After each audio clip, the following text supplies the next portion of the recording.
ওসমান হাদির মৃত্যুতে খুলনার রাজপথ সাক্ষী হলো প্রতিবাদ, শোক ও ক্ষোভের বহিঃপ্রকাশের। বিভিন্ন সংগঠন শিববাড়ি মোড়ে বিক্ষোভ সমাবেশ করেছে। এ বিষয়ে বিস্তারিত জানাতে খুলনা থেকে সরাসরি যুক্ত হবেন সহকর্মী রকিবুল ইসলাম মতি। মতি, আজকে খুলনার পরিস্থিতি কেমন দেখতে পাচ্ছেন?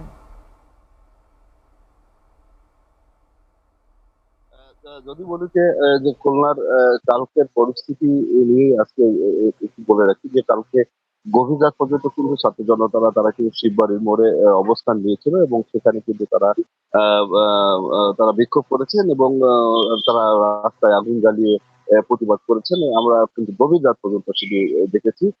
আজকে আমরা সকালে উপস্থিত হয়েছি খুলনার সহকারী হাই কমিশনার অফিসের সামনে। এখানে এসে আমরা দেখতে পাচ্ছি যে এখানে যে যে নিরাপত্তার বলয় দিয়ে দেওয়া রয়েছে সেখানে কিন্তু সেনাবাহিনী, পুলিশ, র্যাব এবং নৌবাহিনীর যারা রয়েছেন তারা কিন্তু এখানে তাদের দায়িত্ব পালন করছেন এবং এইখানকার যে সহকারী হাই কমিশনারের যে ভবনটি রয়েছে, যেখানে এখানে অফিস রয়েছে, এটি কিন্তু বন্ধ ঘোষণা করা হয়েছে। তারপরও কিন্তু নিরাপত্তার জন্য তাদেরকে প্রশাসনের পক্ষ থেকে কিন্তু সব রকম ব্যবস্থা করা হয়েছে। আর যদি বলি যে ছাত্র জনতার যে পক্ষ থেকে কিন্তু আজকে কি কর্মসূচি দেওয়া হয়েছে এখন পর্যন্ত তারা প্রেস লিগ বা কোনোভাবেই কিন্তু মিডিয়াকে জানাননি যে আজকে তাদের কি প্রোগ্রাম রয়েছে। তবে আমরা বিশ্বস্ত কিছু সূত্রে জানতে পেরেছি যে তারা আজকে অনেক ছাত্র নেতারা কিন্তু ঢাকায় চলে গেছেন এবং কেউ কেউ রওনা দিয়েছেন যে আজকে যেহেতু হাজির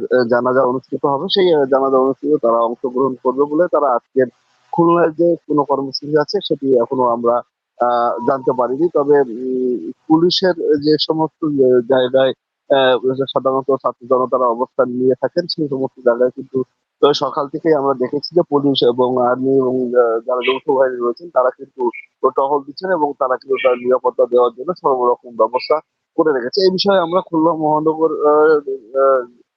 কমিশনার যে আছেন, মেট্রোপলিটন কমিশনার আছেন, তার সাথে আমরা কথা বলেছিলাম।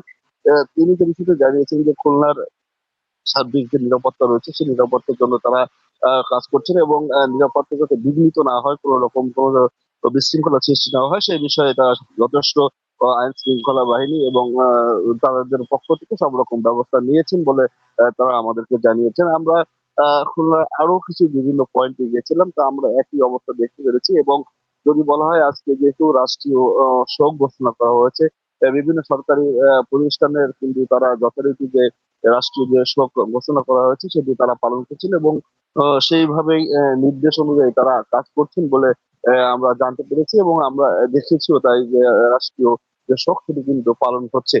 দুপুরের পরে জানাজার পরে যে আহ, আহ, কি প্রোগ্রাম আছে বা কি কর্মসূচি দিবেন ছাত্র জনতারা সেটি কিন্তু আমরা এখনো কনফার্ম হতে পারিনি। যদি কোনো কিছু যদি যদি এরপরে যদি নতুন কোনো কর্মসূচি দেয় সেই কর্মসূচি কিন্তু আমরা আমরা আমাদের যে সংবাদের মাধ্যমে কিন্তু আমরা জানিয়ে দিব।